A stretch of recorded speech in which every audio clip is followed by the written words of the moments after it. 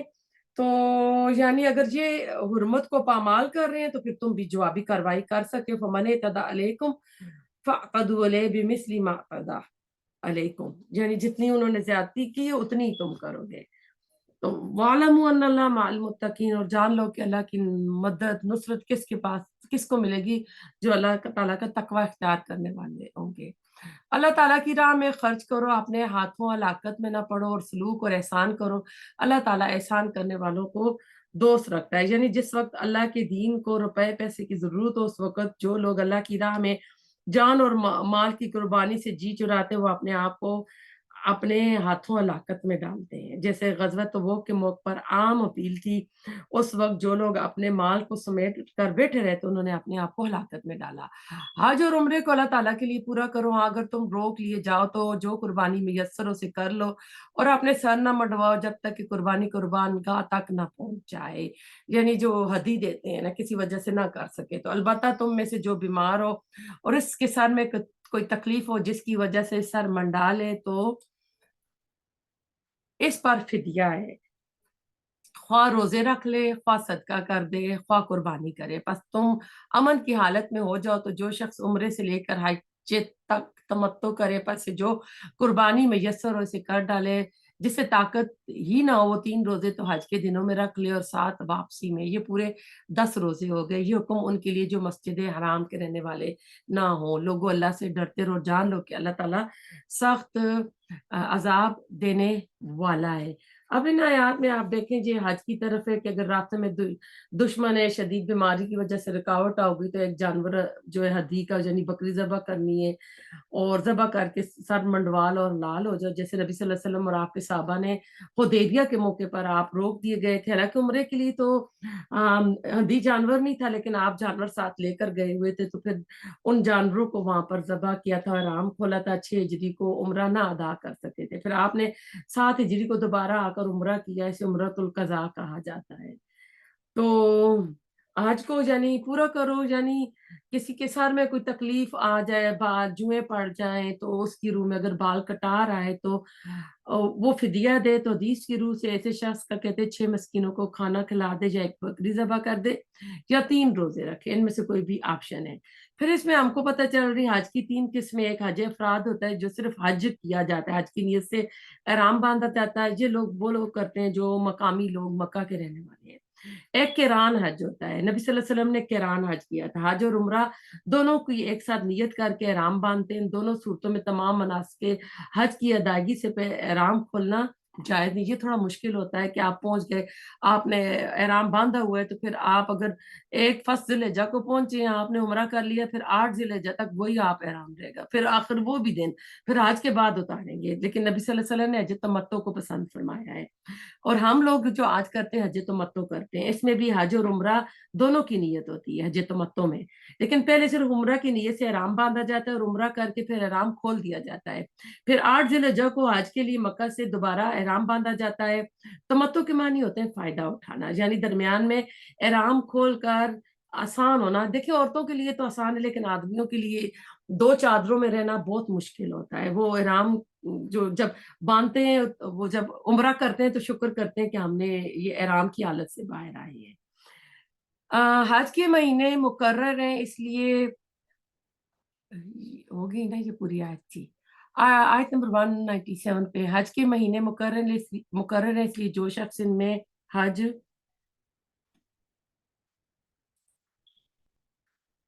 حج لازم کر لے وہ اپنی بیوی سے میل ملاپ کرنے، گناہ کرنے اور لڑائی جھگڑے کرنے سے بچتا رہے۔ یعنی 3 چیزیں اس میں آئی ہوئی ہیں، فسوق، جدال اور مباشرت۔ تم جو نیکی کرو گے اس سے اللہ تعالیٰ باخبر ہے، اور اپنے ساتھ سفر خرچ لے لیا کرو۔ سب سے بہتر تو اللہ کا ڈر ہے، اور عقل مندو مجھ سے ڈرتے رہا کرو۔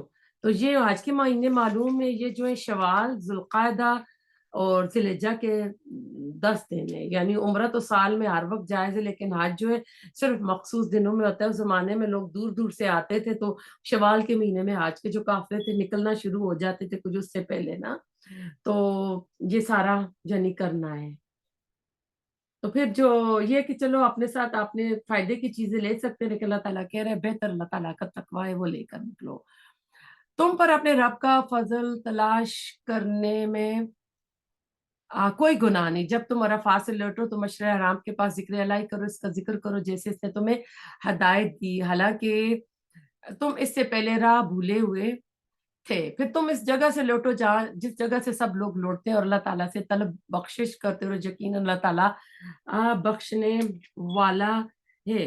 تو یعنی ترتیب سے کرنا ہے، یعنی عرفات جانا، وہاں وقوف عرفہ کرنا، لیکن چونکہ عرفات حرم سے باہر ہے، اس لیے قریش مکہ عرفات نہیں جاتے تھے بلکہ مزدلفہ ہی لوٹ آتے تھے، تو انہیں حکم دیا جا رہا ہے کہ تم یہ سارے کرو۔ پھر جب تم ارکان حج ادا کر چکو تو اللہ تعالیٰ کا ذکر کرو، جس طرح تم اپنے باپ دادوں کا ذکر کیا کرتے تھے، بلکہ اس سے بھی زیادہ۔ بعض لوگ وہ بھی ہیں جو کہتے ہیں اے ہمارے رب ہمیں دنیا میں دے، ایسے لوگوں کا آخرت میں کوئی حصہ نہیں ہے۔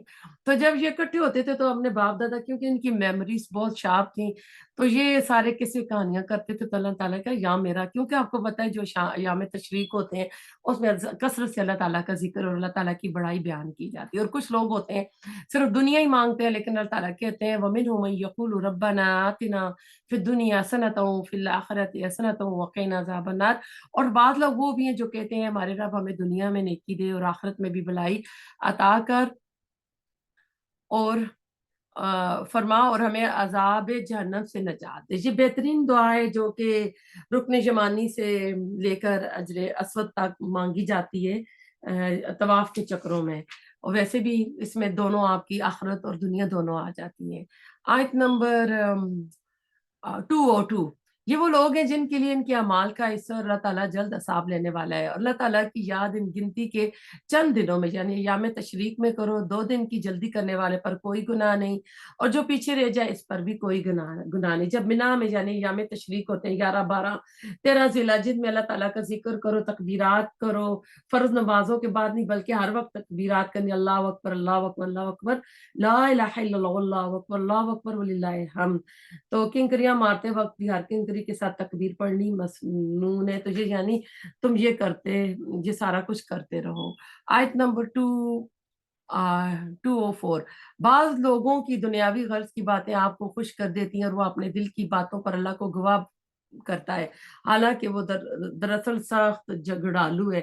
اب ایک کردار اس آیت میں یخنس بن شریح کے بارے میں جو کہ برے کردار کا تھا، اور پھر جب وہ لوٹ کر جاتا ہے تو زمین میں فساد پھیلانے کی، کھیتی اور نسل کی بربادی کی کوشش میں لگتا ہے، اور اللہ تعالیٰ فساد کرنے والوں کو پسند نہیں کرتا، یعنی تکبر غرور اسے گناہ پر اکساتا ہے۔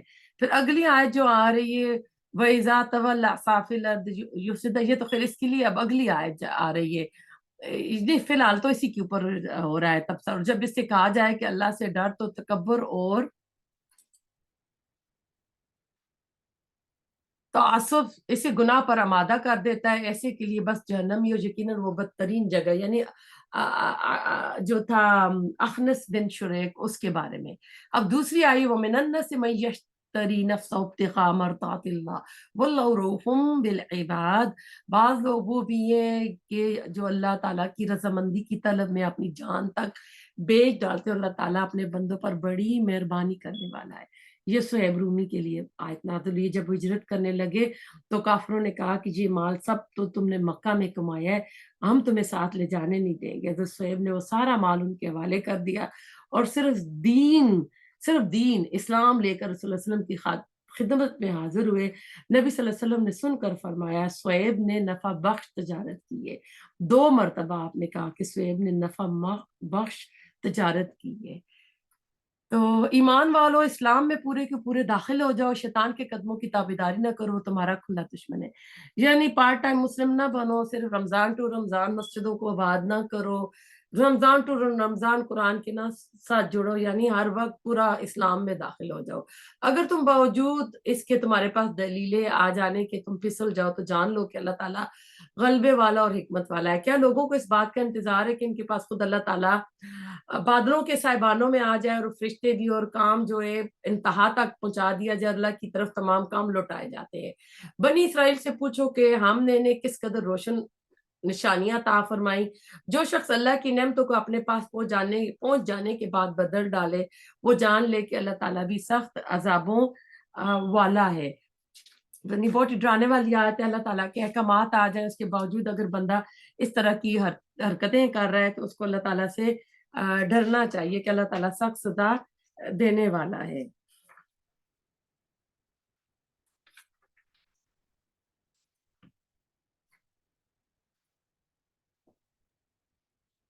آیت نمبر 212، کافروں کے لیے دنیا کی زندگی خوب زینت دار کی گئی ہے، وہ ایمان والوں سے ہنسی مذاق کرتے ہیں۔ تو دنیا کی زندگی کہتے ہیں دنیا کی چمک شان و شوکت سب کو اچھی لگتی ہے۔ ویسے تو نئے ماڈل کی لمبی لمبی گاڑیاں ہوں، نئے بڑے بڑے گھر ہوں، کوٹھیاں ہوں، کس کو بری لگتی ہے نا، سب اس کو پسند کرتا ہے۔ لیکن کہتے ہیں دنیاوی مال کی اتنی محبت نہیں ہونی چاہیے کہ انسان اپنی آخرت کو داؤ پر لگا دے یا حرام حلال کا فرق نہ رکھے۔ جو بھی کرے اللہ تعالیٰ نے نعمتیں دی ہیں، اس نعمتوں کو جائز لمٹ میں رہ کر استعمال کرے۔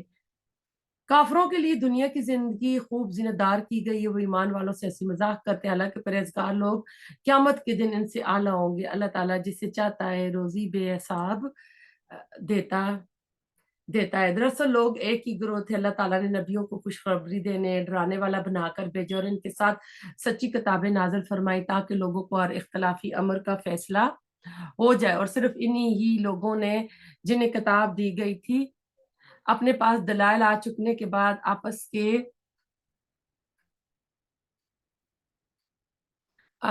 دلال آ چکنے کے بعد آپس کے بغض اور نعت کی وجہ سے ان میں اختلاف کیا۔ اس لیے اللہ تعالیٰ پاک نے ایمان والوں کی اس اختلاف میں بھی حق کی طرف اپنی مشیت سے راہبری کی ہے، اور اللہ جس کو چاہے سیدھی راہ کی طرف راہبری کر دے۔ یعنی توحید، یعنی حضرت آدم علیہ السلام سے لے کے حضرت نوح علیہ السلام 10 صدیوں تک لوگ توحید پر تھے، جس کی تعلیم انبیاء کرام نے دی تھی۔ اس کے بعد شیطان نے یعنی ان کے اندر اس طرح کا کیا کہ ان کو نکال کر شرک میں مبتلا کیا۔ آیت نمبر 214، کیا تم یہ گمان کیے بیٹھے ہو کہ جنت میں چلے جاؤ گے، حالانکہ تم پر وہ حالات نہیں آئے جو تم سے پہلے اگلے لوگوں پر آئے تھے، انہیں بیماریاں مصیبتیں پہنچی، وہ یہاں تک کہ جھنجھوڑے گئے۔ رسول اور اس کے ساتھ کے ایمان والے کہنے لگے اللہ کی مدد کب آئے گی، سن رکھو اللہ کی مدد قریب ہی ہے۔ تو یہ بھی ایک طرح سے اس میں یعنی ہجرت مدینہ کے وقت جب مسلمانوں کو یہودیوں منافقوں مشرکین کی طرف سے مختلف تکلیفیں پہنچی تو بعض مسلمانوں نے نبی سے اس کی شکایت کی، تو اس کے اوپر یہ والی آیت نازل ہوئی تھی کہ پھر آپ کہہ رہے ہیں کہ آپ نے ٹیک لگائے بیٹھے تھے تو آپ نے کہا کہ تم سے پہلے لوگوں کو ان کو سر سے لے کے پیروں تک آرے سے چیرا گیا، لوہے کی کنگھی سے ان کو گوشت کو نوچا گیا، اور یہ ظلم و ستم یعنی وہ برداشت کرتے رہے۔ اللہ کی قسم اللہ تعالیٰ اس معاملے کو یعنی اسلام کو غالب فرمائے گا، یہاں تک کہ سوار صنعاء سے حضر موت تک تنہا سفر کرے گا، اور اسے اللہ کے سوا کسی کا ڈر نہیں ہوگا۔ یہ بخاری کی حدیث تھی۔ آیت نمبر 215، آپ سے پوچھتے ہیں کہ وہ کیا کچھ خرچ کریں، آپ کہہ دیجئے جو مال تم خرچ کرو وہ ماں باپ کے لیے، رشتہ داروں کے لیے، یتیموں مسکینوں مسافروں کے لیے، تم جو بھلائی کرو گے اللہ تعالیٰ کو اس کا علم ہے۔ اللہ تعالیٰ یہاں بھی وہ ساری لسٹ دے دی کہ پہلے نمبر پر کون، دوسرے پر کون ہوگا۔ تم پر جہاد فرض کیا گیا گو کہ وہ تمہیں مشکل لگتا ہے، ممکن ہے تم کسی چیز کو بری جانو دراصل وہی تمہارے لیے بھلی، اور یہ بھی ممکن ہے کہ تم کسی چیز کو اچھا سمجھو حالانکہ وہ تمہارے لیے بری ہو، حقیقی علم اللہ ہی کو ہے، تم محض بے خبر ہو۔ جہاد کا حکم یعنی ایسا کہ لڑنا، جنگ چتال کرنا، ہر کوئی اس سے ڈرتا ہے، تو اللہ تعالیٰ کہتے ہیں کہ بظاہر کوئی ایک چیز ایسی ہوتی ہے تمہیں ناپسند ہوتی ہے لیکن اللہ نے اس کے اندر خیر رکھی ہوتی ہے۔ آیت نمبر 217، لوگ آپ سے حرمت والے مہینوں میں لڑائی کی بارے میں سوال کرتے ہیں، آپ کہہ دیجئے ان میں لڑائی کرنا بڑا گناہ ہے، لیکن اللہ کی راہ سے روکنا، ان کے ساتھ کفر کرنا اور مسجد حرام سے روکنا، وہاں کے رہنے والوں کو وہاں سے نکالنا اللہ کے نزدیک اس سے بھی بڑا گناہ ہے، یہ فتنہ قتل سے بھی بڑا گناہ ہے۔ یہ لوگ تم سے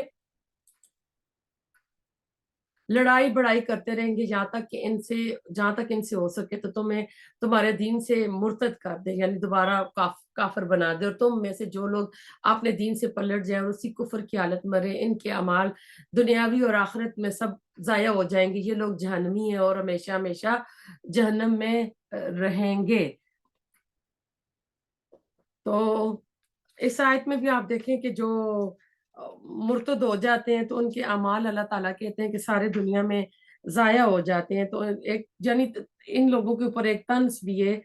تو اللہ تعالیٰ جو ہے نا، میں اس میں ابھی آیت میں نے 2 کی تھی 17 آیت، تو جو مرتد ہو جائے گا تو کیا ہے، اس کی جتنی بھی نیکیاں ہوں گی ساری ضائع ہو جائیں گی، لیکن اس کے باوجود اگر کوئی کافر ہے، مسلمان ہو جاتا ہے تو اس کے پہلے سارے گناہ معاف ہو جاتے ہیں۔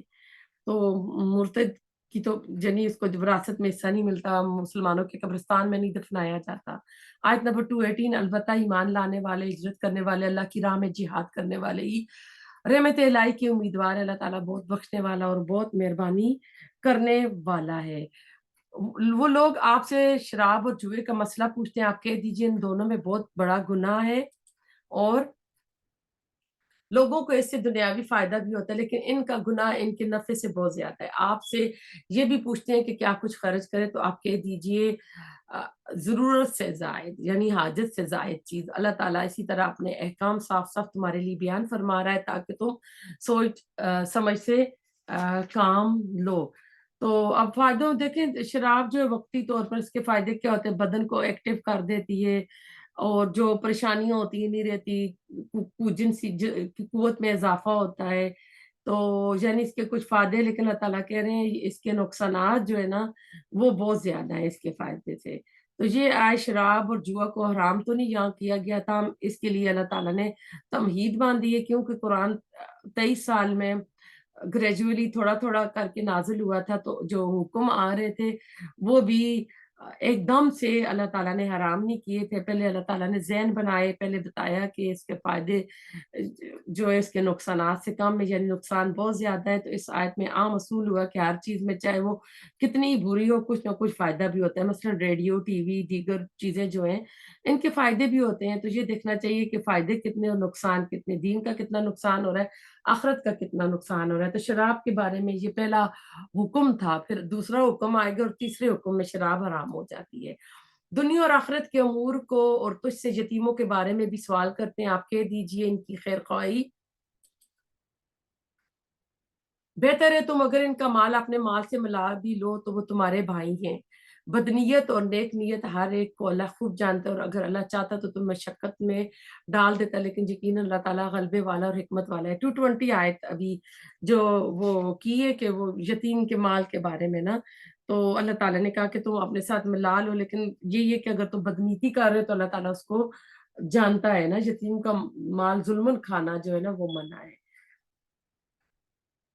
کچھ لوگوں نے ڈر کے ان کا مال الگ کر دیا تھا، تو اس لیے اللہ تعالیٰ نے کہا کہ ان کو اپنے ساتھ ملا سکتے، یعنی 2 ہانڈیاں بنانی مشکل ہوتی ہیں، جس گھر میں یتیم بچے ہوں تو یعنی ایک ہی میں ان کا بھی ڈال کے اکٹھا کر لو۔ اور آیت نمبر آگی 221، اور شرک کرنے والی عورتوں سے تا وقتہ وہ ایمان نہ لائیں تم نکاح نہ کرو، ایمان والی لونڈی بھی شرک کرنے والی آزاد عورت سے بہت بہتر ہے، گو تمہیں مشرکہ ہی اچھی لگتی، اور نہ ہی شرک کرنے والے مردوں کو نکاح میں اپنی عورتوں کو دو جب تک کہ وہ ایمان نہ لائے، ایمان والا غلام آزاد مشرک سے بہتر ہے، گو مشرک تمہیں اچھا لگے۔ یہ لوگ جہنم کی طرف بلاتے ہیں، اللہ تعالیٰ جنت کی طرف اور اپنی بخشش کی طرف اپنے حکم سے بلاتا ہے۔ وہ اپنی آیتیں لوگوں کے لیے بیان فرما رہا ہے تاکہ وہ نصیحت حاصل کریں۔ اب آپ کو پتہ ہے وہ جو زمانہ تھا آزاد لونڈی یہ تھا، تو اس میں اللہ بتا رہا ہے کہ اگر مشرک لونڈی مل گئی یا آزاد عورت، اگر سوری ایمان والی لونڈی مل گئی اور جو آزاد عورت مشرک ہے، تو تم کس کو ترجیح دو؟ ایمان کو دو، چاہے وہ لونڈی ہی کیوں نہ ہو۔ وَيَسْأَلُونَكَ عَنِ الْمَحِيضِ، آپ سے حیض کے بارے میں سوال کرتے ہیں، کہہ دیجئے کہ وہ گندگی ہے، حالت حیض میں عورتوں سے الگ رہو جب تک کہ وہ پاک نہ ہو جائے، ان کے قریب نہ جاؤ، ہاں جب وہ پاک ہو جائے تو ان کے پاس جاؤ جہاں سے اللہ تعالیٰ نے تمہیں اجازت دی ہے۔ اللہ توبہ کرنے والوں کو اور پاک رہنے والوں کو پسند فرماتا ہے۔ آیت نمبر 222 پہ آئے ہیں، تو اللہ تعالیٰ نے اس میں حیض کے بارے میں بتا دیا ہے کہ یہ ایک طرح سے تکلیف بھی ہے، اور یعنی یہ پاکی نہیں ہوتی تو اپنی بیویوں کے پاس ان دنوں میں نہ جاؤ۔ اور کوئی غیر فطری طریقہ بھی نہ اختیار کرو. ان اللہ یحب التوابین و یحب المتطہرین. اللہ یقیناً محبت کرتا ہے وہ توبہ کرنے والے اور پاک بازی کو. ان سے اگر کوئی گناہ سرد ہو جائے تو اس سے توبہ کر لینی چاہیے اور ناپاک چیزوں سے دور رہنا چاہیے. اللہ تعالیٰ مزید فرماتے ہیں تمہاری بیویاں تمہاری کھیتیاں اپنے کھیتوں میں جس طرح چاہو آؤ اپنے لیے نیک اعمال آگے بھیجو. اللہ تعالیٰ سے ڈرتے رہا کرو اور جان رکھو کہ تم اس سے ملنے والے اور ایمان والوں کو خوشخبری سنا دو. تم اپنی کھیتی میں جدھر سے آؤ چاہو تمہارے لیے کوئی رکاوٹ نہیں ہے, آگے سے دانی طرف سے بائیں طرف سے جانی جاؤ, لیکن جس جگہ اللہ تعالیٰ نے حکم دیا ہے وہ جہاں سے بچہ پیدا ہوتا ہے وہیں ہونا چاہیے. یعنی وقدموا لانفسکم, اور اپنے آگے کے لیے سامان کرو بھیجنے کے لیے, یا اپنے مستقبل کی فکر کرو, اپنی نسل کو آگے بڑھانے کی کوشش کرو. اولاد انسان کا اثاثہ ہوتی ہے, بڑھاپے کا سہارا ہوتی ہے. آج تو الٹی گنگا بہائی جا رہی ہے, اولاد کم اور کچھ تو ہونے ہی نہیں دیتے. واتقوا اللہ واعلموا انکم ملاقوہ, اللہ کا تقوی اختیار کرو, جانو کہ تم اس سے مل کر رہنے ہیں. تو ان باتوں کا خیال کرنا چاہیے. آیت نمبر آ رہی ہے 224 نہیں 223. اور اللہ تعالیٰ کو اپنی قسموں کا اس طرح نشانہ نہ بناؤ کہ بلائی اور پرہیزگاری اور لوگوں کے درمیان کی اصلاح کو چھوڑ بیٹھو. اللہ تعالیٰ سننے اور جاننے والا ہے. بعض دفعہ لوگ قسمیں اٹھا لیتے ہیں نا بلائی کے کاموں سے روکنے کی, تو اللہ تعالیٰ منع فرما رہے ہیں. اور قسمیں بھی دیکھیں 3 طرح کی ہوتی ہے. ایک جھوٹی ہوتی ہے, گناہ میں ڈوبی ہوئی قسم ہوتی ہے. ایک ہوتی ہے عادتاً واللہ واللہ, اور ایک جو ہوتی ہے اس کو کہتے ہیں پکی قسم کھا لینا. تو وہ قسم جو ہوتی ہے جب اس کو توڑیں گے تو اس کا پھر کفارہ دیں گے. اور جھوٹی قسم تو ہے ہی گناہ سے ڈوبی ہوئی ہوتی ہے. اللہ تعالیٰ تمہاری ان قسموں کو اور نہیں پکڑے گا جو پختہ دل سے نہ ہو. ہاں اس کی پکڑ اس چیز پر ہے جو تمہارے دلوں کا فعل ہو. اللہ تعالیٰ بخشنے والا ہے. جو لوگ اپنی بیویوں سے تعلق نہ رکھنے کی قسمیں کھائیں ان کے لیے 4 مہینے کی مدت ہے. یہ ایلا کی طرف آ رہا ہے. پھر اگر وہ لوٹ آئے تو اللہ تعالیٰ بخشنے والا اور مہربان ہے. تو ایلا کے معنی قسم کھانے کے, یعنی کوئی شور اگر قسم کھا لے اپنی بیوی سے 1 مہینہ یا 2 مہینے تعلق نہیں رکھوں گا, پھر قسم کی مدت پوری کر کے تعلق قائم کر سکتا ہے, تو کوئی کفارہ نہیں. ہاں اگر مدت پوری ہونے سے پہلے تعلق قائم کرے گا تو اس کو قسم کا کفارہ دینا ہوگا. اگر 4 مہینے سے زیادہ مدت کے لیے قسم کھاتا ہے تو اس آیت میں ایسے لوگوں کے لیے مدت کا اللہ تعالیٰ نے مدت مقرر کر دی کہ 4 مہینے ہیں, کہ اس طرح 4 مہینے تک کر سکتا ہے ایلانا. تو اگر وہ قسم توڑے گا تو قسم کا وہی کفارہ ہے جو سورۃ مائدہ میں آیا ہوا ہے. تو جب مائدہ میں پہنچیں گے تو آپ کو بتا دیں گے. رسول اللہ علیہ وسلم نے 29 ڈیز کا ایلا کیا تھا.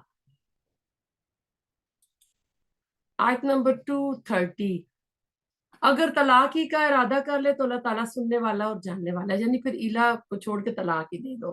طلاق والی عورتیں اپنے آپ کو 3 حیض تک روکے رکھیں, انہیں حلال نہیں کہ اللہ تعالیٰ نے ان کے رحم میں جو پیدا کیا اسے چھپائیں. یعنی 3 کیوں رکھیں کہ اس میں اگر پریگنٹ ہے تو ظاہر ہو جائے, اگر ظاہر ہو گیا تو اس کو بتانا چاہیے کہ حسب نسب خراب نہ ہو.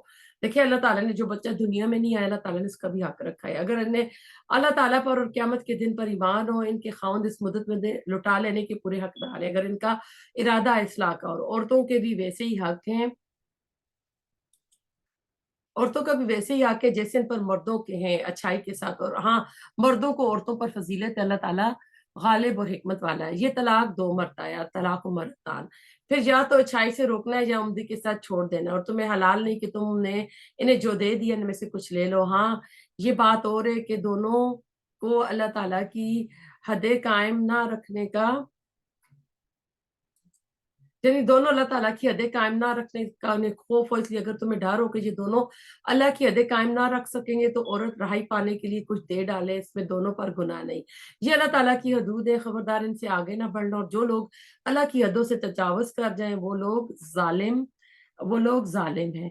تو یہاں پہ یعنی طلاق کا اللہ تعالیٰ نے کہا کہ 2 بار ہے, یعنی رجوع کا حق ہوتا ہے 2 مرتبہ ہے. پہلی مرتبہ طلاق کے بعد بھی اور دوسری مرتبہ کے بعد, یہ طلاق رجعی کہلاتی ہے. تیسری مرتبہ طلاق دینے کے بعد رجوع کی اجازت نہیں ہے. زمانہ جاہلیت میں لوگ ایسے عورتوں کے اوپر ظلم کرتے تھے, آدمی بار بار طلاق دیتا, بار بار رجوع کرتا, نہ اسے بس نہ آزاد کرتا نہ اس کا گھر بساتا. اللہ تعالیٰ نے ظلم کا راستہ روکا. پہلی یا دوسری مرتبہ سوچنے اور غور کرنے کی سہولت دی. ایک بار اگر طلاق دے دیتا ہے تو بیوی گھر چھوڑ کر نہیں جائے گی, وہیں رہے گی, بناؤ سنگار کرے گی کہ آپس میں ملاپ ہو جائے. تو تو اگر ملاپ ہو جاتا ہے، بیوی بیوی کا رشتہ قائم ہو جاتا ہے، تو وہ ایک طلاق اس نے زندگی میں دے دی، ایک کا حق کھو دیتا ہے، تو اس نے رجوع کر لیا۔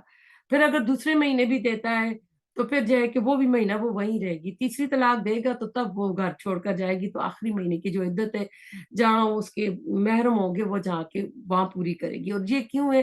اس میں رجوع کرنا، گھر بسانا، اللہ تعالیٰ کو جو حرام چیزوں میں نہ سوری حلال چیزوں میں جو ناپسند ہے وہ طلاق ہے، کیونکہ ہے تو طلاق حلال ہے۔ تو اس میں خلا کا بھی آئے کہ جو عورت اگر علیحدگی کرنا چاہے تو اپنا حق میں کچھ دے دلا کر جان چھڑا لے تو اس کا ہے۔ اور یعنی ایک تو دونوں صورتوں میں اللہ تعالیٰ نے عدت رکھی ہوئی ہے کہ وہ خلا کی بھی عدت ہے اور وہ والی بھی عدت ہے۔ اب اگلی آیت پہ چلتے ہیں 230 میں، یہ تیسری طلاق مراد ہو گئی ہے۔ پھر اگر اس کو تیسری بار طلاق دے دے تو اب اس کے لیے حلال نہیں کہ جب تک وہ عورت اس کے سوا دوسرے سے نکاح نہ کرے، پھر اگر وہ بھی طلاق دے دے تو ان دونوں کا میل جول کر لینے میں کوئی گناہ نہیں، بشرطیہ کہ یہ جان لے کہ اللہ کے حدوں کو قائم رکھ سکیں گے۔ یہ اللہ تعالیٰ کی حدیں ہیں جنہیں وہ جاننے والوں کے لیے بیان فرما رہا ہے۔ جب تم عورتوں کو طلاق دو اور وہ اپنی عدت ختم کرنے پر آئیں تو اب انہیں اچھی طرح بساؤ یا بھلائی کے ساتھ